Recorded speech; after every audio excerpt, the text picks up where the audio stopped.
الحمد للہ الذی خلق الانسان والصلاة والسلام على عبده الذي فضله بالعلم والإعجاز والبيان وعلى سائر أهله وأصحابه صلاة قائمة على ممر الزمان اما بعد.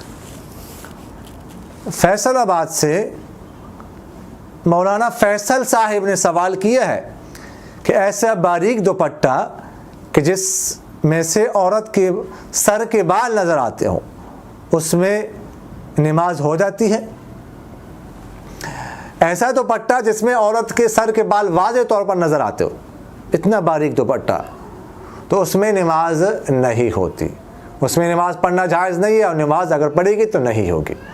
البتہ اگر کسی کا دوپٹہ باریک ہو لیکن وہ اس کو ڈبل کر کے نماز کے دوران ڈبل کر لے اور وہ، تو اس صورت میں اگر بال نظر نہ آتے ہو تو پھر نماز ہو جائے گی. لیکن اس طرح باریک دوپٹہ پہننا یہ جائز نہیں ہے. اس طرح باریک دوپٹہ اگر کسی نے جو ہے نا وہ ہو، کسی نے کیا ہوا ہو اور گھر میں غیر محرم ہو، مثلا دیور وغیرہ یا کوئی کزن وغیرہ، تو ان کے سامنے آنا یہ جائز نہیں ہے. اگر ان کی نظر پڑ گئی، ان کو بال نظر آ گئے، وہ بھی گنہگار اور یہ خاتون بھی گنہگار ہوگی. اس طرح کے دوپٹے میں گھر سے باہر نکلنا جائز نہیں ہے. رشتہ داروں کے پاس جانا جہاں پر کزن ہو، غیر محرم ہو، ان کے سامنے جانا جائز نہیں ہے. گناہ ہے، گناہ کبیرہ ہے. بلکہ فقہاء نے تو یہاں تک لکھا ہوا ہے کہ عورت کے جو سر کے بال ہوتے ہیں یہ اترنے کے بعد بھی پردہ ہے، یعنی سر سے اتر جائے، گر جائے، پھر بھی جو ہے ان کو دفنانا چاہیے تاکہ کسی غیر محرم کی نظر نہ پڑے. تو سر میں ہو تو پھر بطریق اولا جو ہے، جب جسم کا حصہ ہو تو پھر طریق اولا یہ پردہ ہے، پردے میں شامل ہے، عورت میں شامل ہے. اس لیے اس طرح کے دوپٹہ پہننا یہ جائز نہیں ہے، اس سے بچنا چاہیے. زاہد بھائی نے پوچھا ہے کہ ایک عورت کا سارا خاندان انگلینڈ میں رہتا ہے، وہ 2 ہفتوں کے لیے پاکستان اپنے سسرال کے ہاں آئی ہوئی ہے، وہ قصر کرے گی یا پوری نماز پڑھے گی؟ دیکھیے گا، اگر یہ وہ خاتون یہاں سے، انہوں نے، اس کے شوہر نے یہاں سے مستقل رہائش ختم کی ہو پاکستان سے، یعنی مستقبل میں پاکستان میں رہائش رکھنے کا ارادہ نہ ہو، یہاں پر آنے کا ارادہ نہ ہو، تو صورت میں چونکہ یہ 2 ہفتوں کے لیے آئی ہے، 15 دن سے کم قیام کا ارادہ ہے، اس لیے یہاں پر وہ قصر کرے گی. البتہ اگر یہاں سے انہوں نے مستقل رہائش نہیں ختم کی تو پھر چونکہ سسرال جو ہے نا وہ، اس میں پوری نماز عورت کے لیے حکم ہے کہ پوری نماز پڑھے گی، وہ شوہر کا گھر ہے، تو اس لیے پھر اس صورت میں اس کا یہ بھی وطن اصلی ہے، یہاں پر وہ پوری نماز پڑھے گی. اگر مستقل رہائش یہاں سے ختم کی ہے پھر میں نے آپ سے عرض کیا کہ وہ قصر کرے گی. ایک صاحب نے سوال کیا ہے کہ ایک شخص 50 سال سے اس نے روزے نہیں رکھے ہیں بوجہ بیماری، اب وہ 50 سال روزوں کا فدیہ ادا کرنا چاہتا ہے، کیسے ادا کرے گا؟ اس سال کا ادا کر دیا.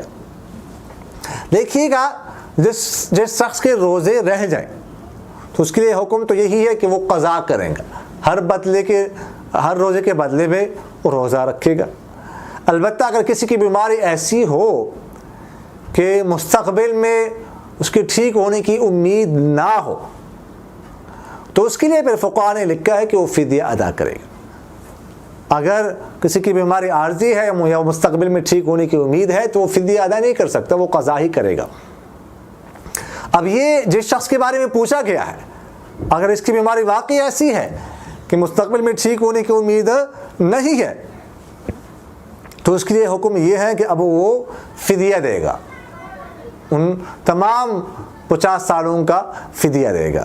اور فدیہ موجودہ جو حساب فدیہ کا بنتا ہے موجودہ، اس حساب سے جو ہے وہ تمام سالوں کا وہ فدیہ ادا کرے گا. اگر وہ ایسی بیماری نہیں ہے، جیسے میں نے آپ سے عرض کیا کہ مستقبل میں ٹھیک ہونے کی امید نہ ہو، تو پھر وہ قضا کرے گا. اگر اس کے ذمے رہ جائے کچھ روزے مرنے سے پہلے تو پھر وہ وصیت کرے گا کہ میرے جو ہے ترکہ میں سے، میری میراث میں سے اتنے روزے میرے ذمے رہتے ہیں، ان کا فدیہ ادا کر دیا جائے. ایک شخص نے پوچھا ہے کہ السلام علیکم ورحمۃ اللہ وبرکاتہ، روزے کے دوران اگر عورت کو ماہواری کا مسئلہ شروع ہو جائے تو موجودہ روزہ مکمل کرے یا روزہ فاسد ہو گیا؟ دیکھیے گا، روزے کے دوران اگر ماہواری آ جائے تو روزہ تو فاسد ہو گیا، اب روزہ فاسد ہو گیا۔ اگر رمضان کا مہینہ ہے، اگر رمضان کے علاوہ کا مہینہ ہے، رمضان کا مہینہ نہیں ہے پھر تو بس روزہ فاسد ہو گیا، اس کی قضا جو ہے وہ کرنی پڑے گی۔ اگر فرض روزہ ہے تو ویسے ہی اس کی قضا، اگر نفل ہے تو اس کی قضا بھی کرنی پڑے گی، اس لیے کہ نفل عبادت شروع کرنے سے واجب ہو جاتی ہے۔ اور اگر رمضان کا روزہ ہے، اس طرح کسی کو ماہواری آ جائے تو بھی روزہ فاسد ہو گیا، اب وہ کھا پی سکتی ہے، کھانا پینا اس کے لیے جائز ہے۔ البتہ اگر بند ہو جائے، ظاہر ہے کہ رمضان کے مہینے میں ہوگا، عام روزوں میں تو اگر کسی کی ماہواری چل رہی ہو، عام رمضان کے علاوہ کوئی خاتون روزہ نہیں رکھتی نا، تو رمضان کے مہینے میں ہوگا، دن کے وقت بند ہو جائے تو یہ روزہ تو شمار نہیں ہوگا، اس کی تو قضا کرنی پڑے گی۔ لیکن فقہاء نے لکھا ہے کہ مغرب تک روزہ داروں کی طرح رہنا اس کے لیے ضروری ہے کہ وہ نہ کچھ کھائے نہ پیے اور اپنے شوہر سے بھی وہ دور رہے۔ تو اگر آ جائیں یعنی دن کے وقت، پھر تو روزہ داروں کی مشابہت ضروری نہیں ہے، البتہ اگر بند ہو جائے تو پھر روزہ داروں کی مشابہت اختیار کرنا یہ ضروری ہوتا ہے۔ اقول قولی ھذا استغفر اللہ لی ولکم ولسائر المسلمین فاستغفروہ انہ هو الغفور الرحیم۔